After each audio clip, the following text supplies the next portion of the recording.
I live a good life now in Seattle. From the outside looking in, you would never guess that my path to success began with betrayal and abandonment. My family always treated me like the punching bag, the butt of their jokes. But what they did on that summer trip to Montana, when I was 17, crossed a line that could never be uncrossed. They left me stranded at a gas station in the middle of nowhere, laughing as they drove away. Their final words still echo in my memory. Let us see if he can make it back home on his own. Before I tell you how I transformed from an abandoned teenager to the man I am today, let me know where you are watching from, and hit subscribe if you want to hear more stories about turning betrayal into triumph. Growing up in the Carson household was like walking on eggshells every single day. My father, Frank, was an alcoholic with a short temper. He worked at the local factory, coming home most nights, reeking of whiskey and rage. My mother, Diane, was physically present but emotionally absent. She had mastered the art of looking the other way whenever Frank unleashed his anger on us kids. I was the middle child, sandwiched between my older brother, Kyle, and younger sister, Tricia. For reasons I never fully understood, I became the family scapegoat early on. Kyle, who was 3 years older, quickly learned that deflecting attention onto me saved him from our father's wrath.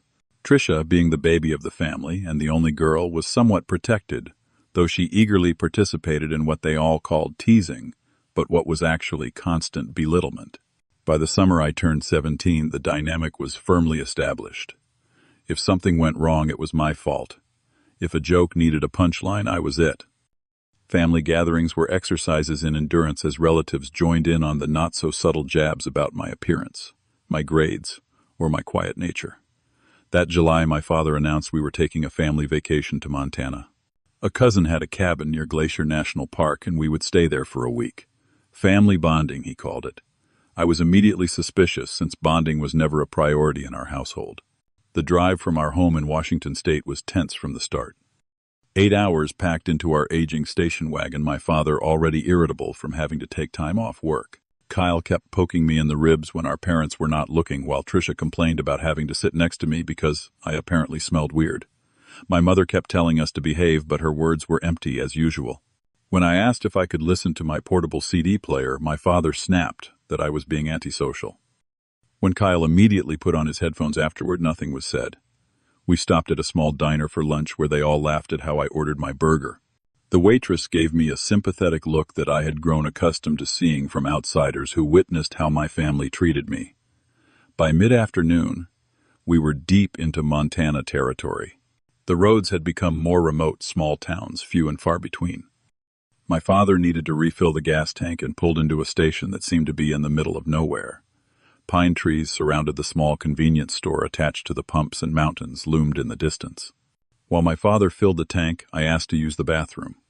Kyle made some crude joke about what was taking me so long in there. I ignored him and headed inside, finding the restroom in the back of the store.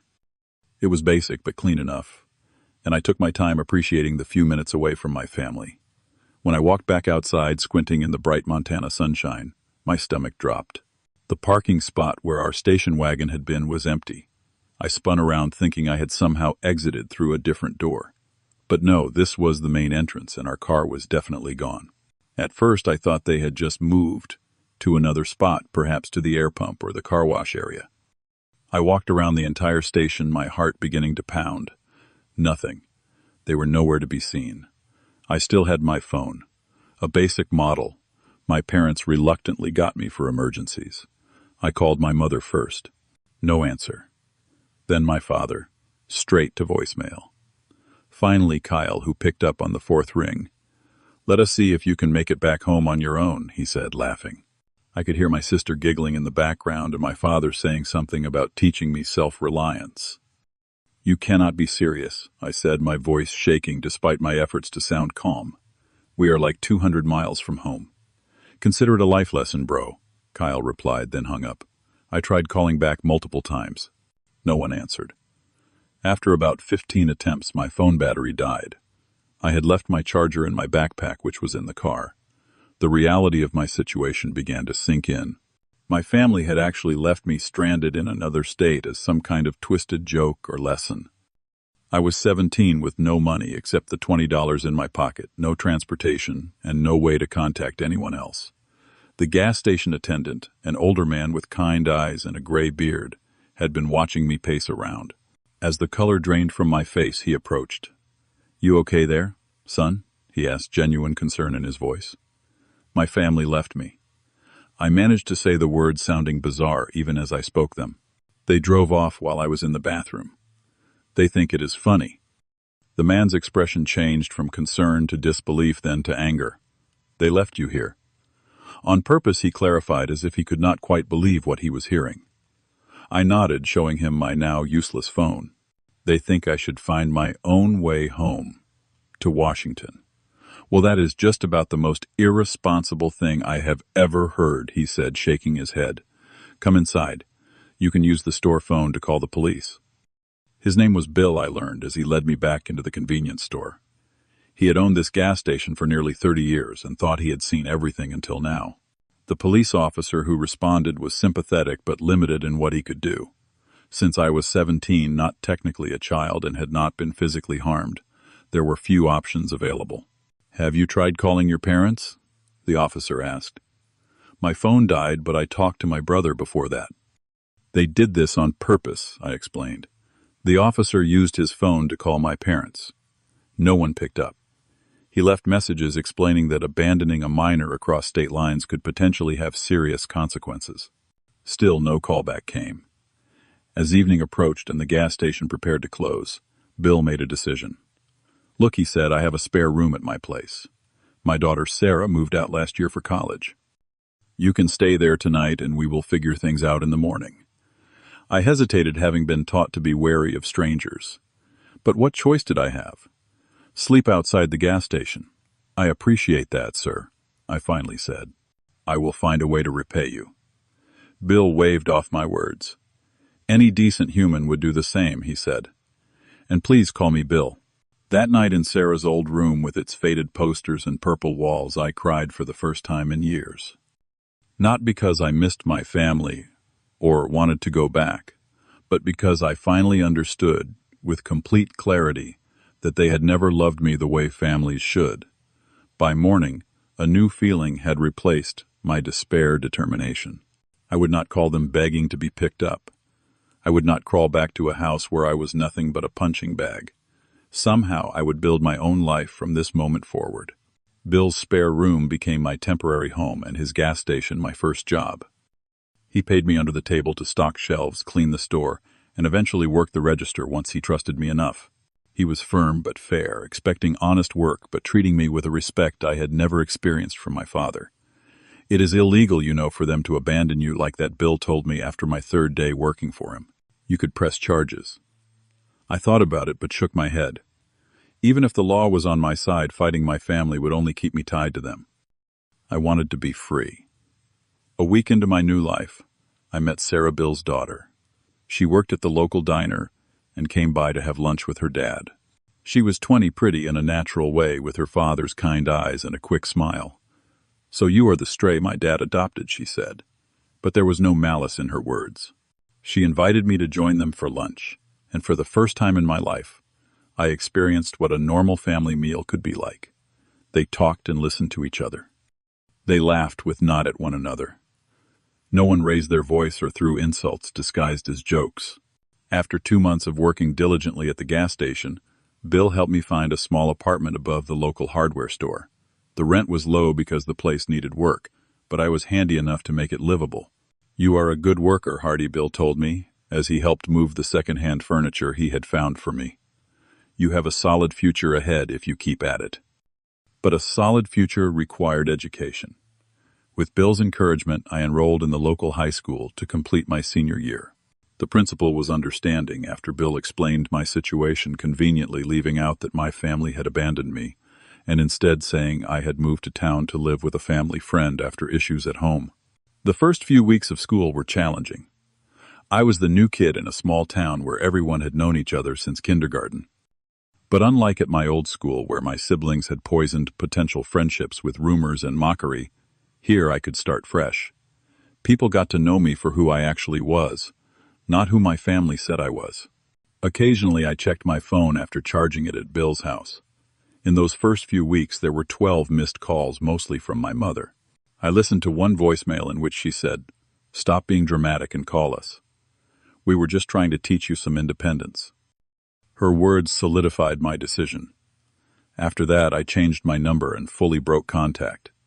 My grades, which had been average at best in my previous school, improved dramatically. Without the constant stress of home life, and with regular meals and sleep, I discovered I actually enjoyed learning. Computer science became my passion. The logical, predictable nature of coding was comforting after the chaos of my former life. Miss Rivera, the guidance counselor, took notice of my aptitude and encouraged me to apply for scholarships to state universities. "You have potential, Hardy," she told me. "I do not see it wasted." With her help, I filled out scholarship applications and financial aid forms listing myself as an independent student due to special circumstances. Miss Rivera wrote me a glowing recommendation, and Bill provided an employer reference that spoke to my work ethic and character. Graduation day arrived, and though I had only been at the school for 1 year, I had earned enough credits to graduate with honors. Bill and Sarah sat in the audience, cheering loudly when my name was called. They threw me a small celebration at the diner afterward, with Sarah making my favorite chocolate cake. I got accepted to the University of Washington with a partial scholarship. The day the acceptance letter arrived, I cried again, but this time from joy and pride. I was going back to Washington State, but on my terms, to create a future entirely of my own making. Saying goodbye to Bill and Sarah was harder than I expected. They had become my real family in the year I had known them. "You saved me," I told Bill, struggling to express the depth of my gratitude. "No, son," he said, pulling me into a rare hug. "You saved yourself. I just provided a place for you to do it." I promised to stay in touch, a promise I intended to keep, unlike the ones my biological family had broken. College was challenging in new ways. I worked multiple jobs while maintaining a full course load. My first apartment was little more than a closet with a hot plate shared with 2 other scholarship students. But every struggle felt purposeful, each difficulty an investment in myself rather than a punishment inflicted by others. During my junior year, I landed an internship at a promising tech startup developing security software. The founder recognized my dedication and offered me a full-time position upon graduation, which I eagerly accepted. Within 2 years, I had developed proprietary algorithms that caught the attention of industry leaders. By 25, I was heading my own division. By 27, I had founded my own data security company. Success came quickly after that. My innovative approaches to digital security filled a growing need in the tech world. Investors came calling, and within 3 years, my company was valued in the millions. I purchased a beautiful home overlooking Puget Sound, a far cry from the gas station bathroom, where my new life had begun a decade earlier. Throughout it all, I kept in touch with Bill and Sarah. I sent them on vacations, helped Sarah pay off her student loans, and made sure Bill could retire comfortably from the gas station business when his arthritis made working the register too painful. They were my family now chosen, rather than given, and all the stronger for it. 10 years after being abandoned in Montana, I was featured in a local Seattle tech magazine as an up-and-coming entrepreneur. The article was small, just a sidebar really, but it included my name and a brief mention of my self-made journey, from working odd jobs to founding a successful company. I thought nothing of it until a LinkedIn request appeared from Tricia Carson with a message that simply read, "Is this really you, Hardy?" The sight of her name sent a jolt through my system. For a moment I was 17 again, hearing their laughter as they drove away. I ignored the request and blocked the account. But that small article was just the beginning. As my company grew, so did media interest in my story. I was careful never to mention my biological family in interviews, simply saying I had moved out at 17 and worked my way through college. Most journalists focused on my tech innovations rather than my personal history, which suited me fine. Still, as my profile rose, so did the attempts at contact from my family members. My mother somehow found my company email and sent a message with the subject line, "Your father is sick. We need to talk." I read it once, then deleted it without responding. Frank Carson left a voicemail on my company phone, his voice older and raspier than I remembered, but with the same undertone of anger. "You cannot even call your own family after all these years. After all we did for you, all they did for me." The irony was almost laughable. Kyle tried friending me on various social media platforms which I systematically blocked. His persistence was surprising given how little he had seemed to care when they drove away that summer day. The contact attempts bothered me more than I wanted to admit. I found myself discussing them with my therapist, Dr. Winters, whom I had been seeing monthly to work through the lingering effects of my childhood. "They abandoned you," Dr. Winters reminded me. "You have every right to maintain the boundaries you have established." She suggested I have my assistant investigate what might be prompting this sudden interest in reconnecting. What she discovered was unsurprising. My parents had declared bankruptcy following my father's heart surgery. Kyle had gambling debts that had resulted in legal troubles. They needed money, not reconciliation. Another 5 years passed. I turned 32, and my company expanded internationally. I was featured in a major business magazine, complete with a photo shoot at my headquarters. The article detailed my journey more thoroughly than previous ones, including my philosophy about perseverance and self-reliance. Ironically, the very qualities my father had claimed to be teaching me when they left me behind. 3 days after the magazine hit newsstands, my receptionist called, her voice unnaturally high. "There's a family here to see you, sir. They do not have an appointment, but they are insisting they are your parents and siblings." I felt the blood drain from my face. 15 years had passed since that day in Montana, and they had actually shown up at my office. "Please have security escort them out," I said, my voice steadier than I felt. "I am not available." From my office window I watched as they were led to their car. My father was using a cane, now his hair completely gray. My mother looked smaller than I remembered, her shoulders hunched. Kyle had gained weight, his face puffy. Tricia, now in her early 30s, was the only one who looked somewhat successful in a professional outfit. The flood began that evening. Somehow they had obtained my private cell number. Calls, texts, voicemails, one after another. In a 3-day period, I had 107 missed calls from various numbers associated with them. Some messages were pleading, "Please, Hardy, we need to talk to you." Others were guilt-inducing. "How can you do this to your own family?" A few were threatening. "We will go to the press about what an ungrateful son you are." I changed my number again, but the experience left me shaken. Despite my success, despite 15 years of building a new life, they still had the power to disrupt my peace. That realization made me angry. They had taken enough from me already. I would not give them my hard-won serenity as well. After discussing it with Dr. Winters, I made a decision that surprised even me. I would meet with them once, on my terms. Not to welcome them back into my life, but to formally close that chapter once and for all. I had my assistant arrange a meeting at a neutral restaurant location with security discreetly present. I prepared for the meeting like a business negotiation, planning what I would and would not discuss, setting clear boundaries and time limits. The night before the meeting, I called Bill, now in his 70s, but still sharp as ever. "You sure about this, son?" he asked. "You do not owe them anything." "I know," I replied, "but I think I owe it to myself. To look them in the eye, as an equal, not as the frightened kid they discarded." Bill was quiet for a moment.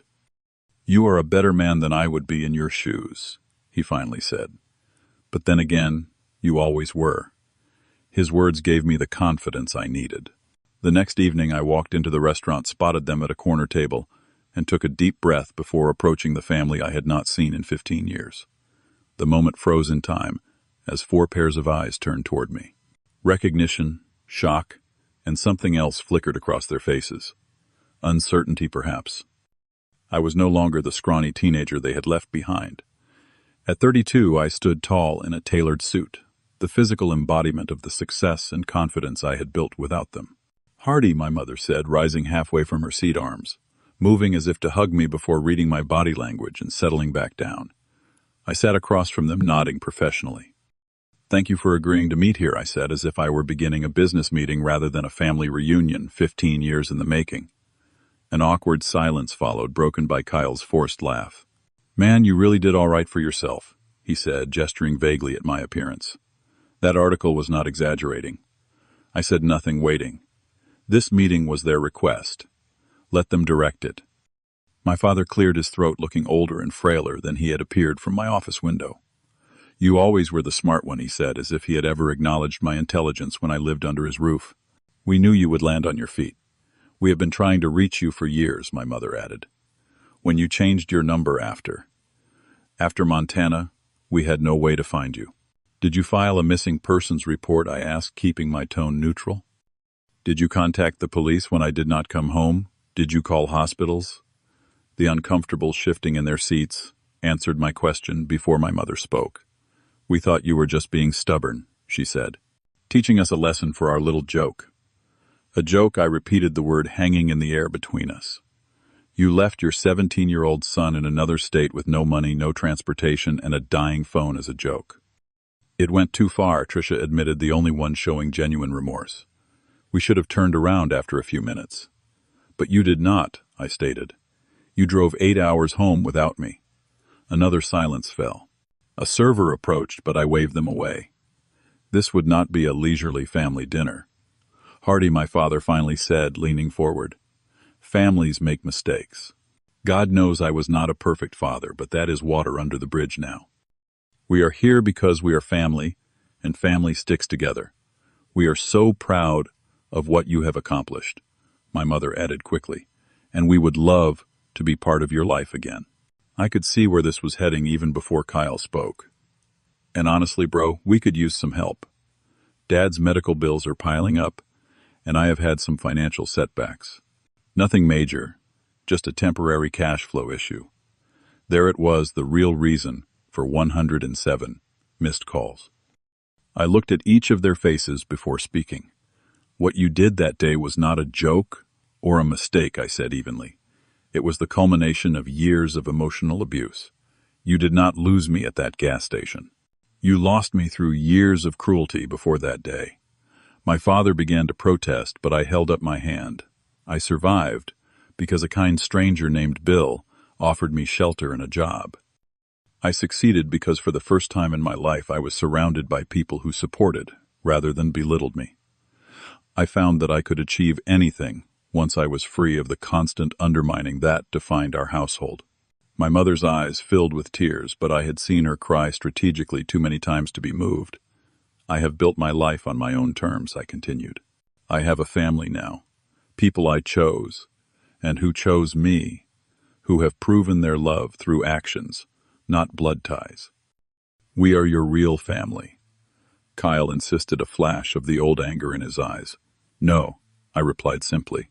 You are biologically related to me, but you forfeited the privilege of being family when you drove away laughing at my predicament. Family does not abandon each other for entertainment. I reached for my wallet and removed a business card, sliding it across the table. This is my lawyer's contact information. I will arrange to pay for Dad's medical treatments directly to the providers. This is a one-time assistance, not an opening for ongoing financial support or relationship. But Hardy, my mother began. This meeting is not a reconciliation, I clarified. It is closure. I forgive you not for your benefit, but for mine. I refuse to carry the weight of your actions any longer. But forgiveness does not mean I want you in my life. You cannot just buy us off and walk away. My father sputtered, his face reddening in that familiar way that once terrified me.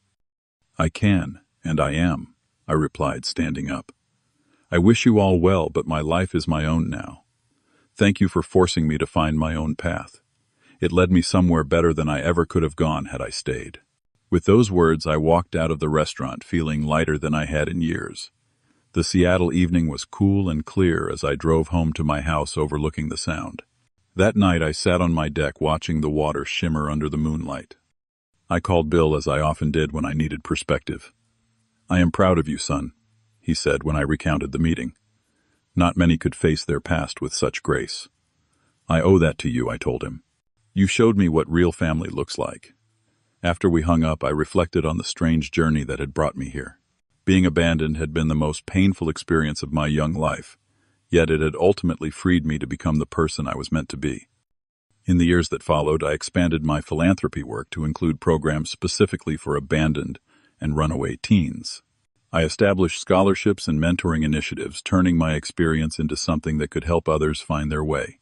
Through this work, I met Elaine, another mentor, with a similar background of family betrayal transformed into strength. Our shared understanding grew into friendship, then something deeper. We built our relationship on a foundation of mutual respect and support, the antithesis of what I had grown up with. What my biological family never understood was that real family is built through love and respect, not obligation. They thought abandoning me was teaching me self-reliance, but what they actually taught me was that I deserved better than what they offered. And in learning that lesson, painful as it was, I found the strength to create a life of genuine connection and purpose. Have you ever had to rebuild your life from scratch or create your own family? Share your story in the comments below. Do not forget to like and subscribe if you want to hear more about turning life's cruelest moments into stepping stones for success. Thank you for listening to my journey, and remember, sometimes the people who leave your life make room for those who should have been there all along.